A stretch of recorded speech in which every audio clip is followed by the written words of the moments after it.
things, we had to quickly figure out a solution. So what we're going to talk about today is not only the solution that we found, but tips and tricks to doing virtual assessments. Even if you're not a safety professional, you're a risk manager or risk professional, this can absolutely apply to your business, because I think what you'll find is the technology that we found can be used for a lot of different things. So it's very timely and exciting for sure. So I'll introduce myself first. My name is Nicole Coughlin. Again, I have 14 years as a safety professional. I specialize mostly in energy, so oil and gas clients is the majority of my experience. I started my career up in Seattle, where I'm from, working for a large utility company. So we actually have some nuclear as well as several renewable entities. So really, my experience just covers a lot of energy. I was actually recently named the risk control advisor for energy casualty division. So now the leader for that group, which is super exciting. So you are reading that correctly. I do have a degree in marine biology, and yes, I live here in Denver. So clearly I was one of those as a teenager, like, let's go play with the dolphins, this sounds fun.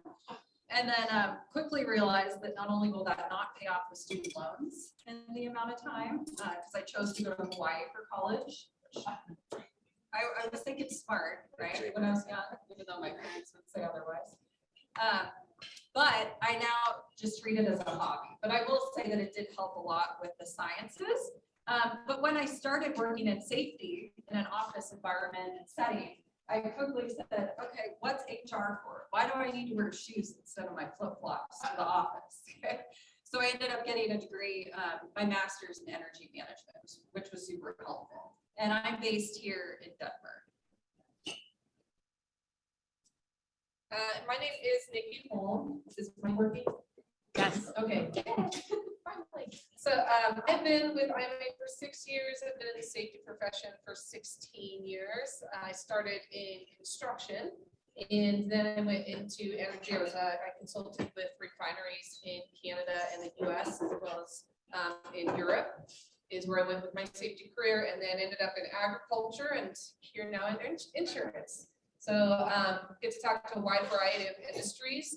I am actually moving into our campus practice specialty group at IMA and leading that team for safety and risk in the cannabis industry, which has been a lot of fun and exciting, and it's just fast-paced, growing industry. So that's great for me, for everybody.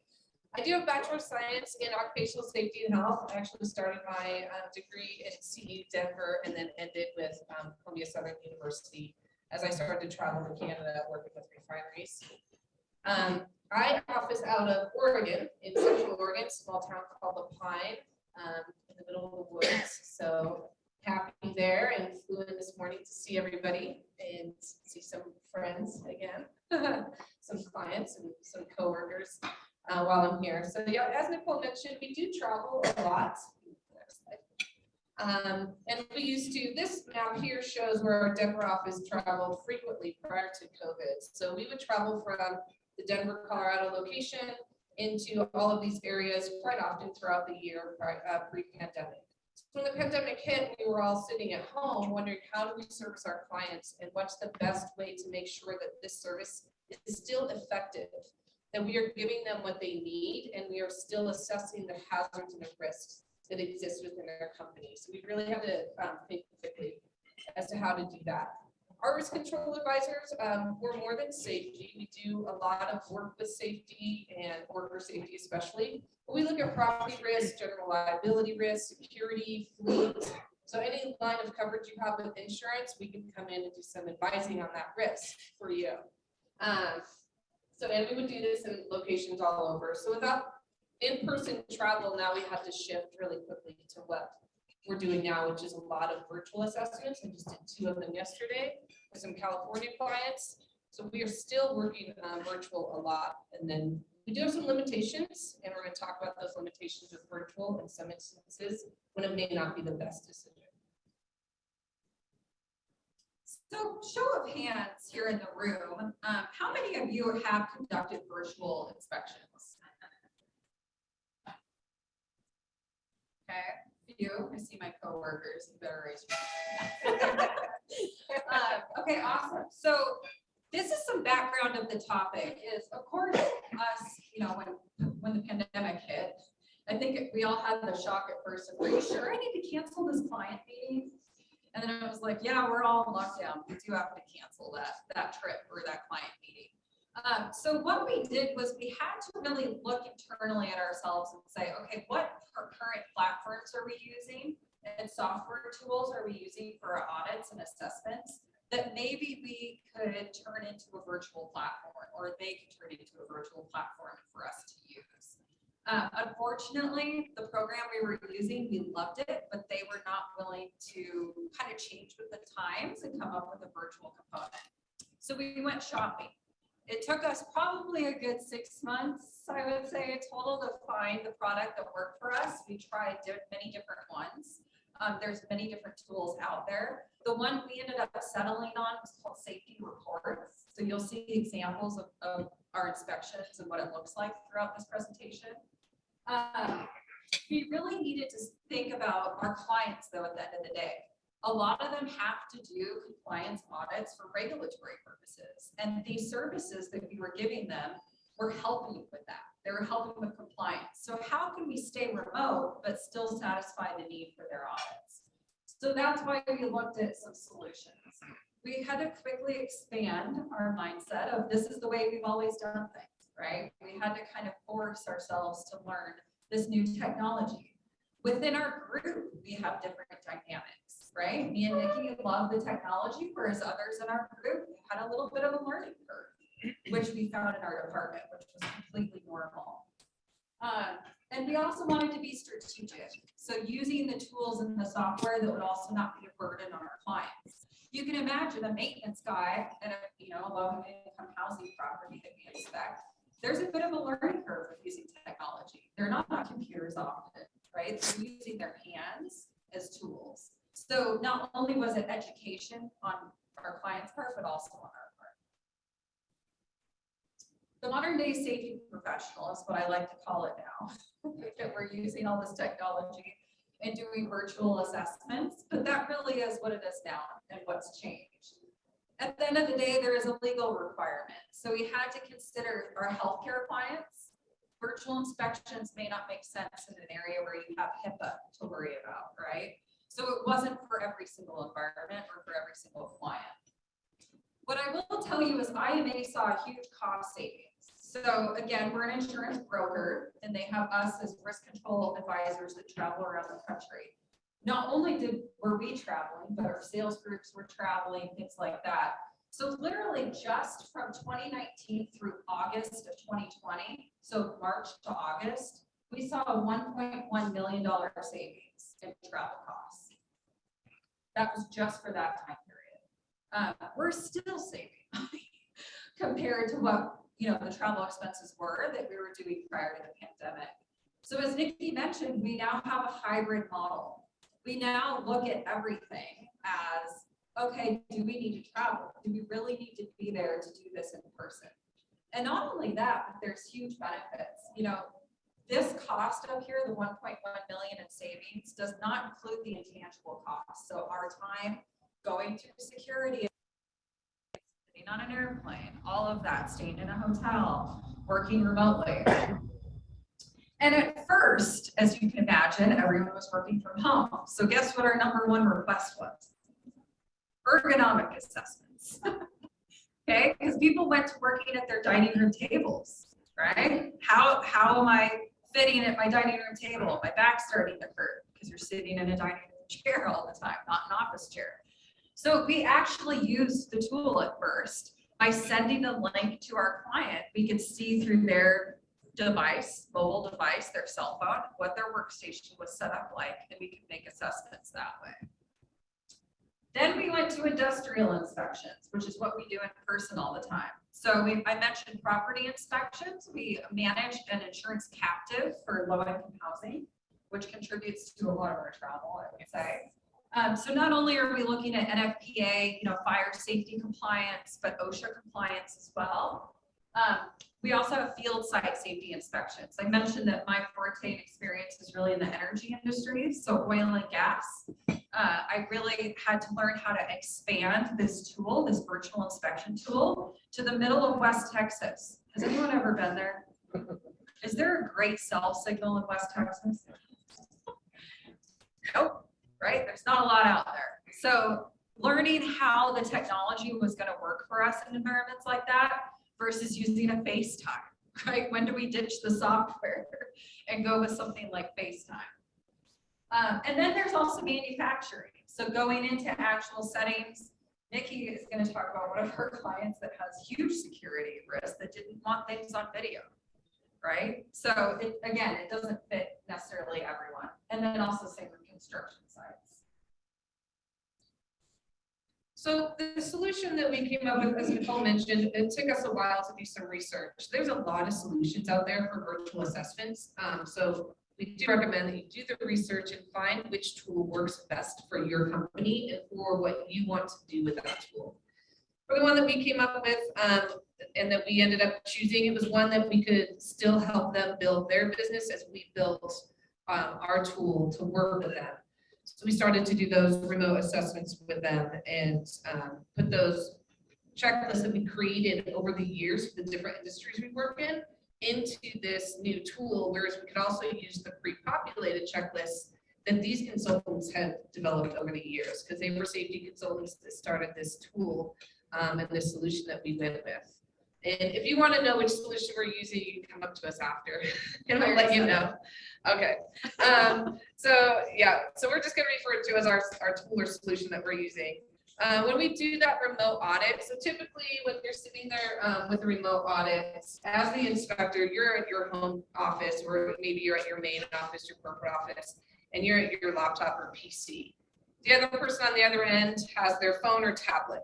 Some have tried to use the laptop to walk around. It does not work great. I don't recommend it. they insist that's the only tool they have. It's possible, but it's not the greatest way to go. So with the fun thing about the phone and the camera and the tablet though, is they use that back-facing camera. So as they're walking around and looking at things, you can direct where that camera goes and what you want to see. So you not only get to see what they're seeing, they also get to see what you're through your view now. Because when we go out in person, I might be walking with someone and they're looking over here at something and I see a hazard over here and then I'm wandering off this way. So now we're looking at the same thing and we can have those discussions about what's being seen at that time. So that's a cool thing about the virtual. So we see that through that camera lens. For the tool that we're using, we're the only one that has the ability to take a photo during the assessment. So they can't snap a photo anytime they want in that tool. That's something that I control on the laptop. So I'll tell them when I want to take a photo of something, to pan the camera in, zoom in, do a different angle, whatever it is I need. Snap that photo and it immediately goes into a recommendation. So we have some work that's not being done anymore on the back side because those recommendations are pre-populated in the checklist that we've uploaded into the tool. So you can have up to 2 guests. Trying to remember what we all have. We have the person that's on site that's doing the inspection. So I have a client that offices in San Francisco, California. They also have properties in Hawaii. If we do remote inspections in Hawaii, which I haven't found a need to do that yet, but maybe I will. But when we have to do the remote inspection in Hawaii, the property manager there is one that's going to be that main contact. And then we can have 2 guests from their corporate office or any other office that this company has join that inspection. So you can have 3 company representatives on the inspection to see how that's going, what recommendations are being made, and what we're seeing. So that's something that's a good feature to have, so you can have more than one person log on with the link that you're providing. And then again, no travel required. There's a lot of prep work though. I go with that. There's a lot more prep work with remote than going in person. So in person, we know we're going to go there, we're going to see things ourselves, we're going to be able to walk around and open any door we want. Remote, if you don't get a site map, you're not going to see everything you want. The first thing you're gonna ever want to do though is ask for permissions to use video technology within the location. So my secure client, it's a credit card manufacturing company, highly sensitive data that's in that business. when I go in there, every time I go visit them, and I visit all their facilities on an annual basis, going there right after this, actually. So when I go in, I have to be ID'd, photoed, read the non-disclosure agreement, re-sign everything every single year. It's a highly secure facility. I have to have special permissions to take photos during the in-person inspections. So you can imagine that they're not really going to want someone walking around with a camera with somebody else on the other end having the ability to take a photo. So that's a location. That's one of those limitations. You need to get that permission before you walk into some of those facilities. So don't schedule all of this until you know you can use the tool. The one thing we've learned, yeah. Take a photograph. You know you're taking a photograph. Yes. At that moment. Yes, we always tell them that we want to take the photo because usually we'll be walking by. So yesterday I was doing an inspection and the woman is walking the property and she walks by the gutters. I see as she walks by are full of leaves. And nothing's gonna go into that gutter except for leaves and it's all gonna flow out. So I asked her to back up to zoom into the photo so I could take that picture. They do always know that we're taking the photo. Yeah. And I would recommend that you let them know you're always gonna take that because to have a surprise photo in a inspection with a tool like this where there's supposed to be trust on both ends could end up being a bad thing. So we don't want to ask that. But we did find out throughout this process, first couple times we did these assessments, we told them we're going to come in virtual and do an inspection. It's going to be just like we were there in person. Not exactly. We have some user guides now that we send out so they know how to log on, how to adjust the camera, what audio video settings they need, whether they're on an Android or a Apple device. There's different settings you need to use. Like Safari works better than Chrome on an Apple. We figured that out. So all of those are in a user guide now. We send out instructions in an email. We also put the instructions in the calendar invite, so no matter who gets that, who's coming on to the inspection knows what we're looking for. And we ask for site maps prior to the visit because they will walk past doors they don't want you to see in. And sometimes they angle the camera so you can't see the door. But with a site map, you know where all those rooms are. So there's definitely some prep work that goes in to these virtual assessments before we get there. We also send out an agenda, so exactly what we're going to be doing, where we're starting. We all start our inspections different. The low-income housing properties, I always start at the roof and walk down through the building, and that's how the route that I go. So I let the customer know that that's what we're going to be doing, and they're prepared for that. They also need to make sure they have good service throughout the property, because if you lose service or everything's all pixelated, it can be a frustrating experience for both you and the person on property. If you're going to do any kind of document request or document review, you know which documents prior. We always recommend asking for those prior. Sometimes we don't know until after we go through the virtual assessment and we see some problems with their procedures or policies and ask for that document review later. If you're doing employee interviews, you can do them as like through the walkthrough if you want. Oftentimes we just schedule those with someone sitting in a conference room after the inspection. So send out that agenda with some times, everybody knows how to schedule, and then stick to that schedule. If you don't do the prep work though, it's hard to stick to the agenda. Here's an example of a site map that we like to see of a property, because we go into maintenance shops, basements. Some of our inspections are focused on a loss. So if there was a major loss at the property, say there was a major loss at the pool, the only area I want to see in this location is the pool area. So that's going to be a focused inspection when I go in, whether that's virtual or in person. Other times it's a 2 to 3 year schedule when we go out and see properties. So if I haven't been there in 3 years, I want to see what the site looks like now. And so we ask for those site maps. Again, we get to see where all those hidden rooms are they don't want us to see. Because my motto is when I go in these properties, I say, they always ask what I want to see. I'm like, every door you can open, I want to see behind it. And they can open every door on their property. So we get to go to those rooms. So now that Nikki explained the prep work that's done, it really is the same process as an on-site inspection, just virtually. So what that means is when I'm on site as a safety professional doing an inspection, I kind of stand in a spot for a little bit, especially if I'm in a maintenance shop or something like that, and there's a lot to look at. And I'm scanning kind of up and down. I'm looking up at, lights, light covers, ceiling, electrical extension cords, temporary wiring, for example. that's a common one. And all the way down to the floor. So when you're on a virtual, platform, not only can they walk by doors, but they may point the thing down at the floor the whole time, right? Or just straight ahead. So a lot of times you have to say, okay, pan up, pan down, pan side to side. So that is the biggest difference, I would say. Then you have the opening meeting, where a lot of times we're just asking general questions that we would to put also their mind at ease during our inspections. We're not a cop, we're not your mom, right? I'm here strictly to help advise you. You would rather see me than OSHA, that type of thing. Okay, so that they know that we're there as a resource. We're not trying to catch them doing anything wrong. So we also ask a lot of our general information that we need gathered for the inspection during the opening meeting and make sure everyone involved is on the same page. Another tip during the opening meeting is making sure that the guy or gal that has the keys to everything is walking around with the virtual inspector. You wouldn't believe how many times we've heard that I can't go in that room because I don't have the keys. I can't get up to the roof because I don't have the keys. Well, then what are we doing? So that's another thing, is making sure that they have that. Then you go through the site flow, as Nikki already touched on, and the movement through the building. Document review, again, I would not try to do that on the spot, but save that for after, and same with employee interviews.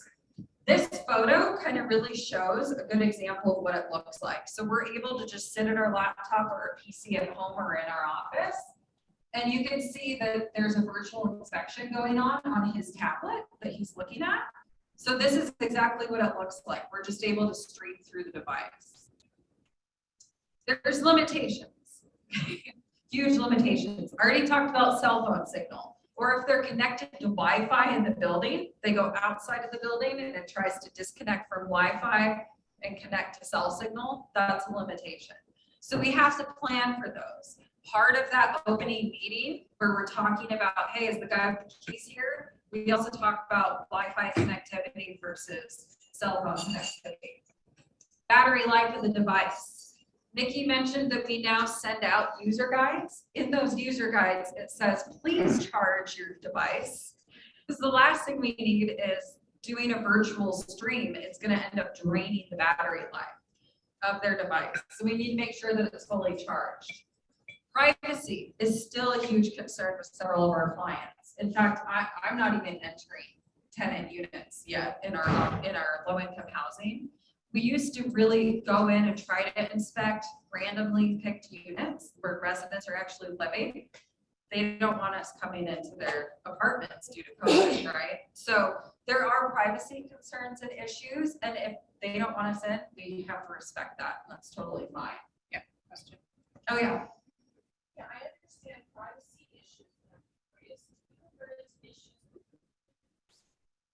And can you repeat the question for me? Yeah, so the question is, understanding privacy issues, have we run into issues with unions? I have not. I have not either. You have not either. Ed or And I work with a you guys? union client. I know. We don't have much union clients that we deal with, but that's a good question, because I can see how they would have an angle, right? Then there's lighting conditions. Okay, so we also have to think about that. Is it really, really dark inside a trash room or something like that, to where we can't see on a virtual device? Or if we go from outside to inside, sometimes the device needs a minute to catch up with the lighting. So that is another thing to think about. User friendly. I mentioned that a lot of times these are maintenance professionals or oil and gas field workers. Okay, so they may not understand the technology. So we need to take the time to explain it to them beforehand rather than on the spot. There's always a snag when it comes to technology. I've been so many inspections where the first 10 minutes is me looking at their beautiful face because they don't know how to turn the camera around on their mobile device, right? So that's another thing, a moment of education on how to turn it around. There's also weather conditions.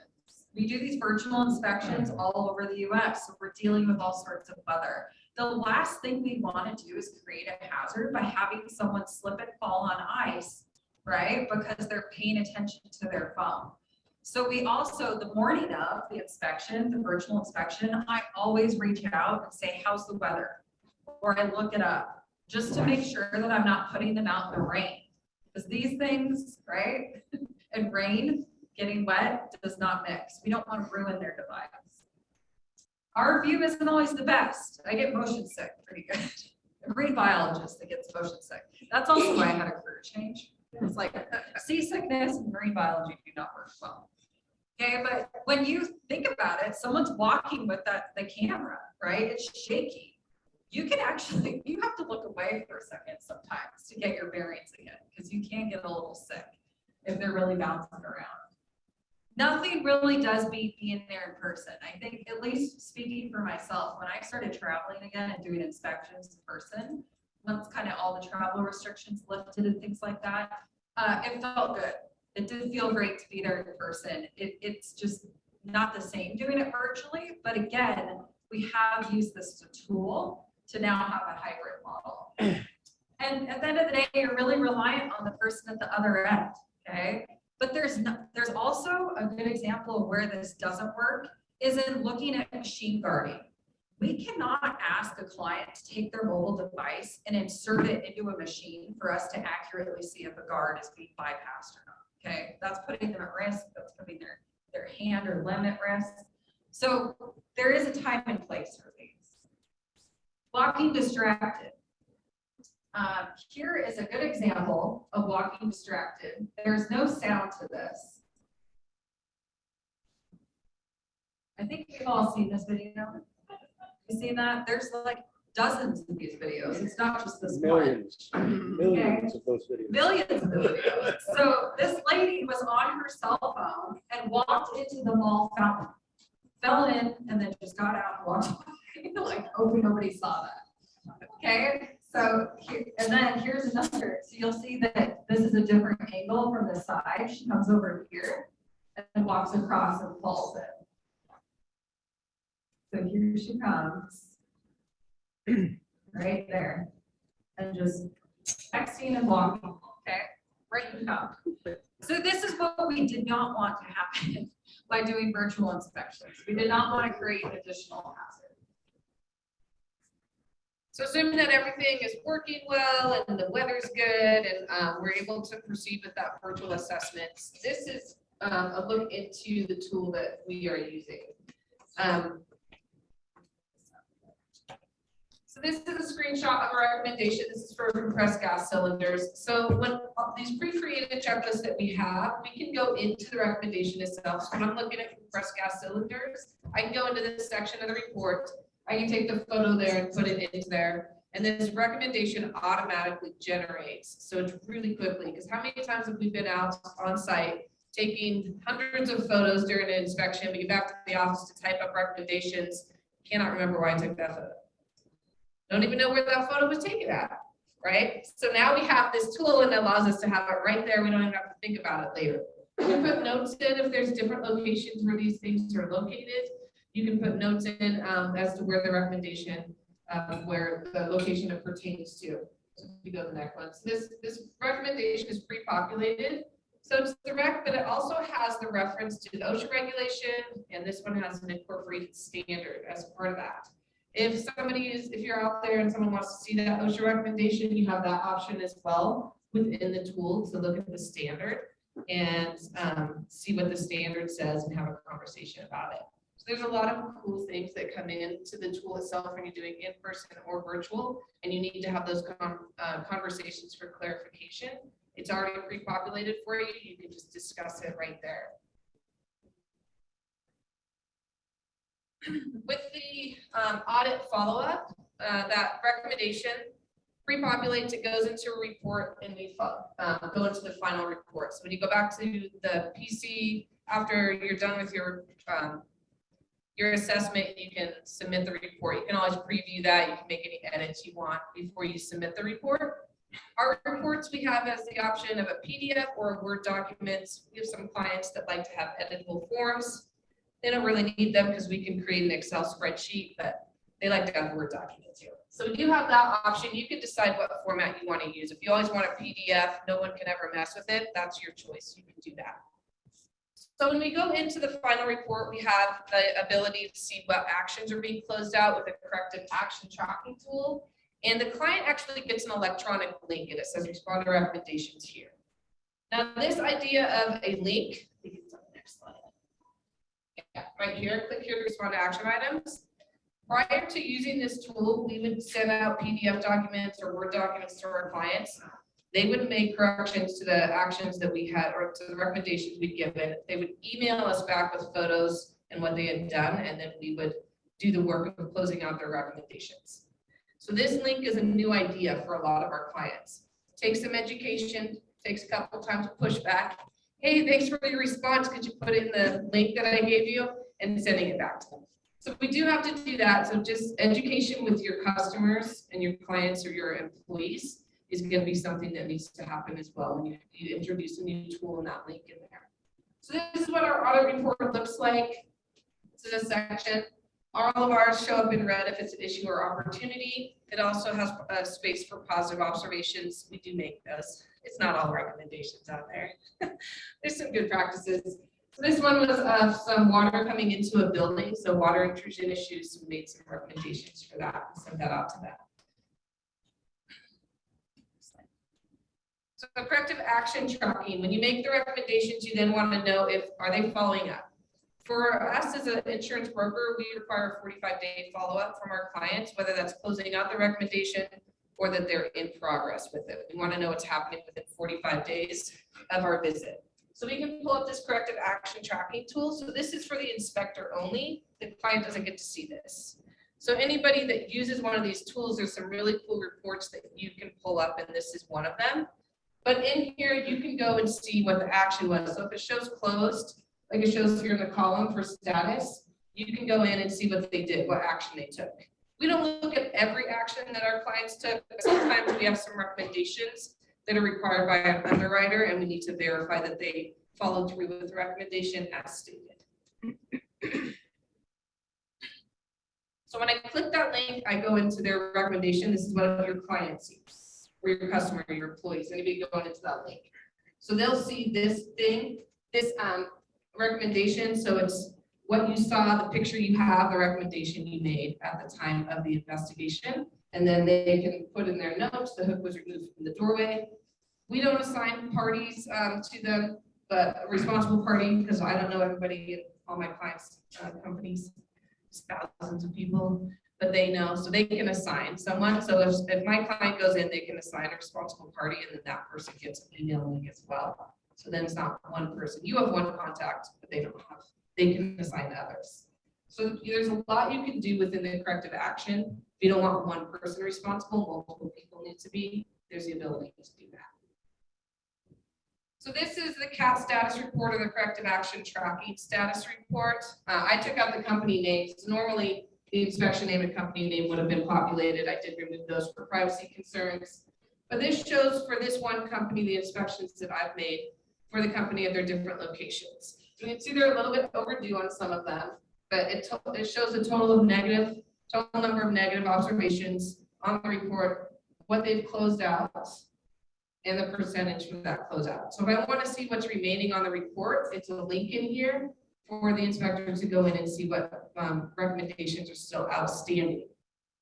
The next one. If I go to, this is also for corrective action tracking. This one gives a little bit more detail. So if I saw on that one that they're only 1% closed out on something, it's past 45 days, I want to see what's happening.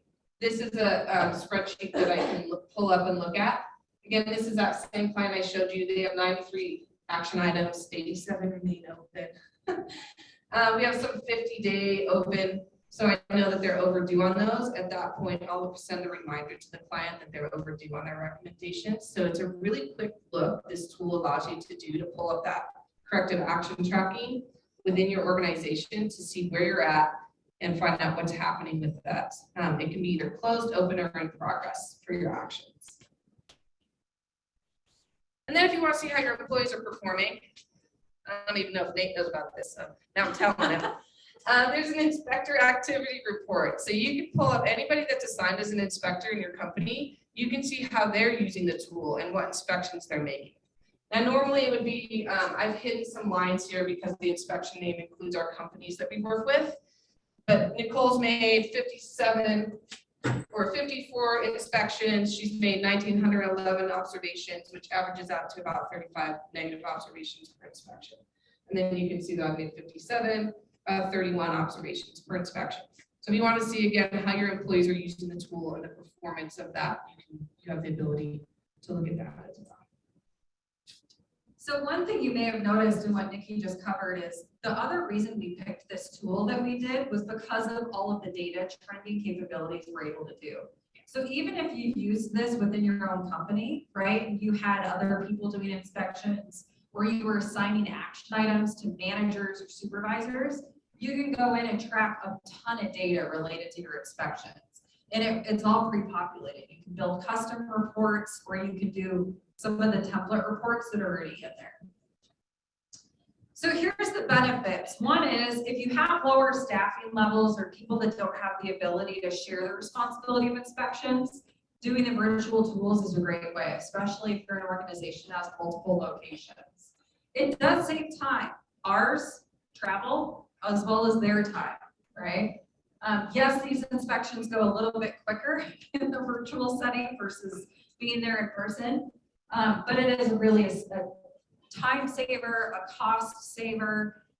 Physical distancing, no problem, right? Because we're virtual, which is huge. I had a baby during the pandemic, so I was also, maternity leave, and during pregnancy not wanting to travel. So doing virtual inspections was great for someone like me who couldn't mobilize and get on a plane. Security. So we talk a lot about, yes, COVID and the pandemic are focuses, but we all remember that active shooter situations have always been and will always continue to be one of those other things or risks that's out there, right? That's not an issue when you're doing virtual inspections. You're not putting yourself or your employee in that physical location. So security is actually a benefit as well. There are physical restrictions. It's environmentally friendly, I guess you could say, right? I did talk about sterile environments. Ultimately, this has provided us with better documentation of our assessments as well as statistical analysis. Communicating projects. So doing virtual assessments has allowed us to not only tie a lot of the inspections to risk assessments that go to underwriters for marketing insurance, but it also helps increase communication. It also increases observation and partnership.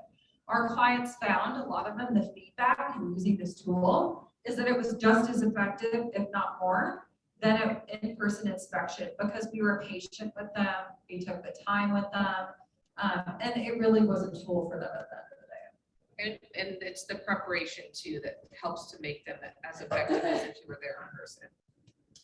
So just some tips, noise canceling headphones, if you're sitting in a busy office environment, can really help streamline talking with your remote inspector, ensuring that device is fully charged, you have a strong signal, having the equipment with you. So that's for the virtual person that's holding the mobile device. If you need to see how high something is, asking them to have a tape measure on them, right? Or a little step ladder or a flashlight so you can see into a dark area, are also some other tips that are really, really helpful. Don't have them do unsafe things to get the shot. Okay?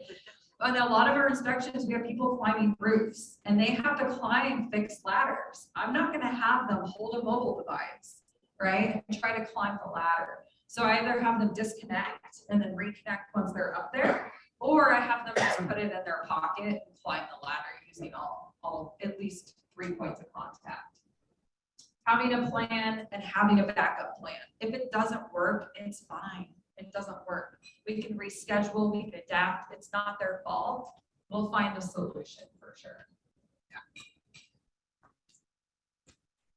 So some tips for the remote inspectors. This is the person on the other end of the using the phone and walking around on the site. Have them turn off notifications to the mobile device. Sometimes it will disconnect you if they get a text message or a phone call, or it interrupts what they're seeing and what you're seeing. So we want to make sure those notifications are silenced and turned off during the inspection.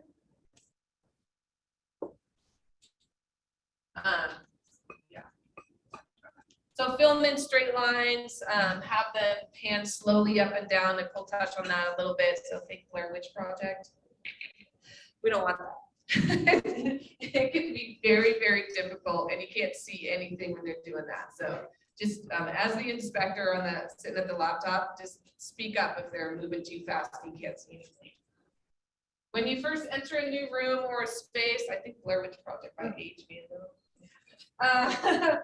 Pause to allow the camera to come into focus for the remote inspector to see. And again, Nicole talked about this, daylight into a garage, that's big contrast. We need that time to adjust.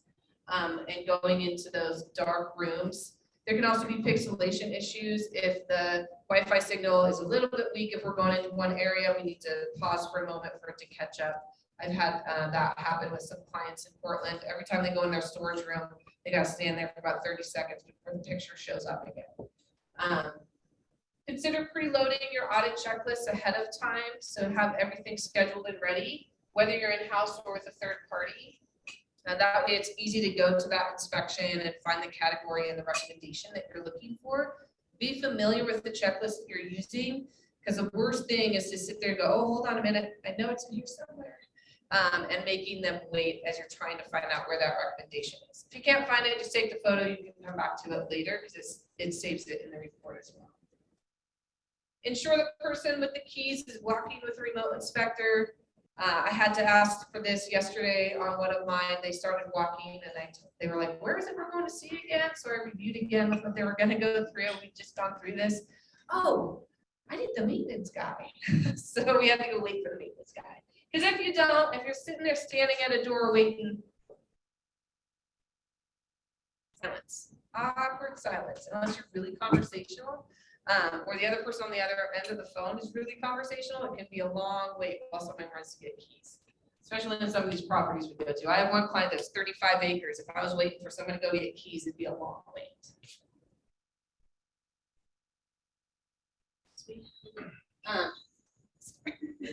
So for the cost of compliance, we know that compliance is never going to go away. We're always going to have these regulations. We have OSHA and NFPA codes and with DOT, all of that is going to remain. So we're not going to lose compliance, and we still have to find a way to be effective at helping people understand how they stay in compliance. So the virtual tool has helped us using it now as a hybrid tool for our travel and making sure that our clients are on top of the regulations that they need to know about, especially with all the COVID changes that happen on a daily basis. This can be a great tool. Controls in a post-COVID world. We know that we would love mask mandates to go away, but we don't know if they ever will, right? I mean, I'm from Oregon. We've had mask mandates since July again. So it's been a long time I've been able to walk anywhere without a mask. Not every state's like that, but we're always going to have new health controls and maybe limitations on visitors into locations. So that's not going to change, or it could change slightly to the way we were used to pre-pandemic. So we need to be aware of that and be respectful of what those limitations are as we enter into a post-COVID world. And the future of occupational safety, is this going to work any of us out of a job? No. We still need professionals that can recognize hazard and risk. We still need that safety knowledge. So this is a tool for us to use to benefit not only ourselves, but our clients and employees as we move into this new world of technology and limiting that travel and that in-person contact that we were used to before. If anything, this actually makes the modern day safety professional more efficient, because you can actually do more with virtual inspections maybe than in person, right? So here's some resources. So where do we go from here? We say, again, mix of in-person and virtual. There is an NFPA standard on conducting virtual inspections. So it was open for public comment in 2021. It's now going to be out and posted on March 2022, so this year. I'm going to take you to the site here really quick just to show it to you. But they have these tips. So you can see NFPA, it takes you to their website there, but they kind of have a diagram for conducting these inspections, and this is what it looks like. So it talks about the technology, verification, completing them. They call them RVIs, remote virtual inspections, so the terminology is a little bit different. So know that that's out there.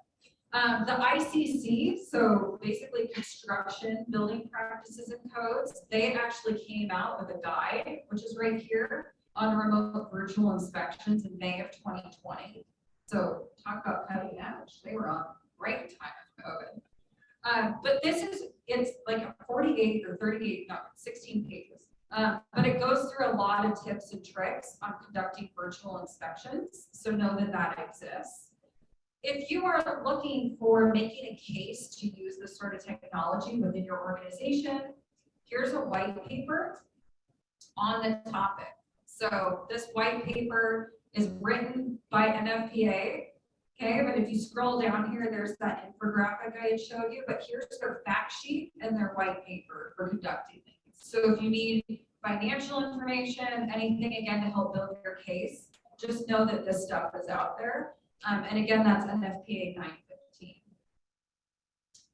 Consider cybersecurity. That's another reason we picked this platform, was the cybersecurity aspect. We want to protect our clients' information as well as their data, as well as ours. So you do want to make sure that you're working with IT departments as well as legal to make sure that everything's jiving there. Develop those policies, procedures, as well as user guides, and really communicate the inspection items in a timely manner. And that. So we know that we have to continue our assessments. We need to continue to do these inspections, and we want them to be effective for our customer, whoever that customer is, if it's within our organization or outside of our organization. So the virtual tool with that scheduling and planning, they can be just as effective, we have found, with our clients as if we were there in person. And communication is going to be key throughout that whole process. You still have those quality inspections that you're providing. There are some limitations. We need to keep those in mind at all times. Again, even as we move into a post-pandemic world, there's going to be some restrictions we still have to be mindful of across the different states if you work in various states across the U.S. It was a huge cost savings. It was that $1.1 billion cost savings for our company alone within 7 months that we saw with the change to a virtual tool and using technology to our benefit and to serve those clients. So find your balance with the virtual tool. It's not going to take away all in-person travel. We have found that. So there is going to be a balance that's going to be struck there with the tool. And that's going to also, that balance is going to be what your customer is and how you interact with that. But these assessments and these virtual tools that are available out there, whichever one you choose, they are very effective. We found them to be incredibly useful. And I schedule quite a few virtual assessments still, especially with some of the low income properties, just because it's so easy to get into those locations. And just so you know, because we talk about that one a lot, I think we did 300 and some inspections for that one client this year, that one captive insurance program. So that was how many we were able to do on that virtual level. Here's our contact information. Here's our contact info. So if you want a copy of the presentation or any resources from it, like the white paper and things I showed, feel free to take a screenshot of our contact information here if you're virtual, or a photo of it here in the room, and we're more than happy to share resources and answer any questions. It was recorded also. Oh, it's recorded, so yeah. Are you, I may have missed this, but are you actually recording the whole thing start to finish? We do not record. We chose the option of not recording with the tool that we're using. Is it optional though? Yeah, depending on who you go with for your virtual tool, you can have recording as an option. We didn't find that our clients would be very comfortable with that. That was my question. Yeah, Really, yeah. that's my secret question. But then, I know you did snap pictures. Can you import video? I haven't tried. So like if you were walking through your building, I do ergonomics, all of a sudden somebody bending over or something, or something along those, or watching machine operation. But in particular, I was thinking about like in Anthony's case on like the GAP project on traffic control views. So his TCS goes through every day and has a video recording of it or something along those lines. Could he then import that into the? Because when we did, I work for CDOT, we did inspections. Yeah. That's one of the things we did was a drive-through. So I for suppose those, you could do that and take a picture or something. Yeah, but- so those of you that are virtual, the question is, can we import video, not just photos, or take video? Through this software, no, but there are ones out there that you can. Technically, you know, because the report outputs to a PDF, you could technically redact that to a Word, right? Convert it to a Word document, and then you can insert your own video link into it, which is a lot of work, but yeah, at the back end. But there are other platforms that do have the video capability. Any other questions? There's Yeah. one on Zoom online. about, can you discuss handheld devices versus smart glasses for these applications? Handheld devices versus smart glasses. So we prefer the handheld devices. One, because a lot of the smart glasses, you're losing your peripheral vision. And like I talked about with the lady walking into the fountain, right? These people are walking through industrial facilities. We don't want to contribute to a hazard. And so far, we've only been comfortable with going with just the, cell phone, tablet, that sort of thing. Yeah. You did a comparison between virtual and before after getting on site. I'm actually doing one of those February 3rd. We did a virtual and like halfway through it, like this whole signal went haywire. We weren't able to finish. So now I'm gonna go finish on in person. So I'd have to get back to you on the question. And the question was, have we done comparison between in person and virtual? But we did get feedback from our clients. We did ask for feedback from them on how they liked the tool, if there was any room for improvement, which is why we started using some of the user guides and saw the improvement there. When we first started, it was probably a little less effective, and now that we've gained some traction with using virtual tools and understanding how to make this effective, it's a lot easier for us to know that it's probably the same quality as if we were in person. One other question. Yep. Yeah. A lot of times you do inspection, one of the things you can do is you have a checklist of things you're checking for, and another one is you're trying to get the picture. So where you're looking around, like say up, down, sideways, wherever. Can you still do that, or you find to just check? Yeah, so the question is, can you do a checklist inspection versus like an ad hoc, it's what we call it, where you're just going out and doing a general safety inspection and not using a pre-built checklist? Absolutely. In this system, it's called ad hoc, and basically it's just a general template where we can make recommendations, positive or negative observations, and it builds out from there just based on our knowledge of what we're looking at.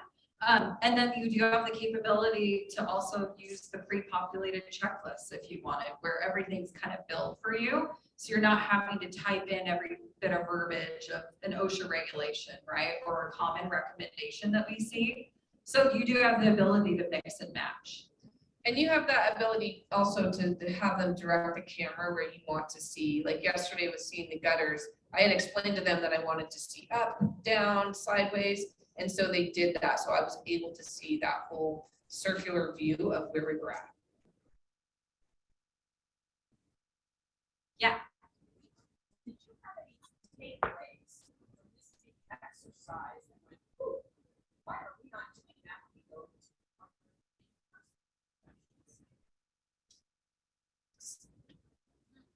So the question is, do we have any takeaways of why are we not doing that? And like asking ourselves, why are we not doing that for our in-person inspections? And do you mean, why are we not like using the tool or? Did you learn anything from the system at times? Oh, okay. By switching to virtual tools? Gain any insights that you read back into on audits? I would say on the prep work side, that pre-planning side can help, even on the in-person visits, if you to gain a better understanding of what you're going into. We became really familiar with the clients that we work with, So for us to go into a site, you know, we didn't do a lot of prep work, and then all of a sudden we had to. So there was some insight there as to what we can learn if we ask those questions prior, even for an in-person visit. You can do that prep work and send those questions and look for the site map and everything before you go in. So that would be one insight from me that I gained out of that, because we could become really familiar with the clients that we weren't looking for asking those questions before. Yeah, I would say the biggest thing we gained is we now have pre-built reports. So we're just not spending as much time as writing these reports that we were, because now they're pre-built for the type of inspection we're doing. So I think before we were basically writing these on the fly or going back and creating them. Granted, for some, right, and it's still very labor intensive. However, it is a lot more organized with the flow. And also the other thing that I think we gained was that we weren't doing trending of data. How much, you know, how many recommendations are we making? Where are we seeing the majority of our recommendations? Is it fires? Is it slope strips and falls, right? So doing it by industry even. Now we have the capabilities to do a lot more data analysis, I think, which is helpful. I would agree with that, because the tool we were using before, it was all individualized. So me as one inspector, there was no trending or comparison to what the rest of my department was doing. So now we have the capability of it being in one report, one system.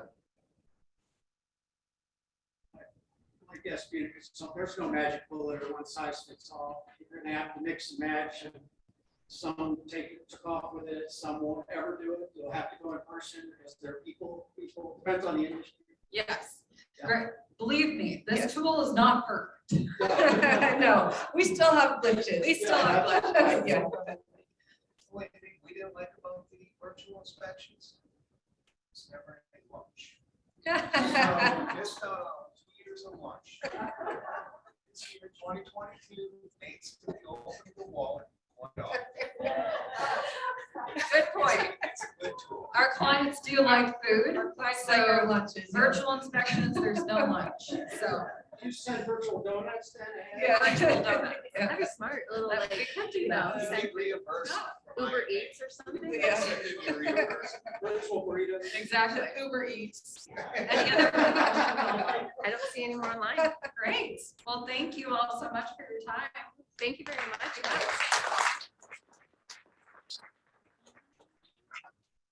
Thanks, everybody, for coming. I appreciate it. Please feel free. We still have the room and stuff. So if you want a little more networking or something like that, or that you're just loving some people around you, then please stay. Whatever you need. Thank you. Come see us if you have any questions. But thanks.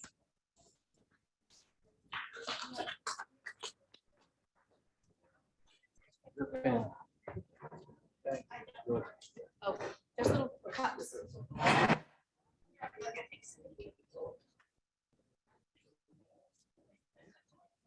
My brother?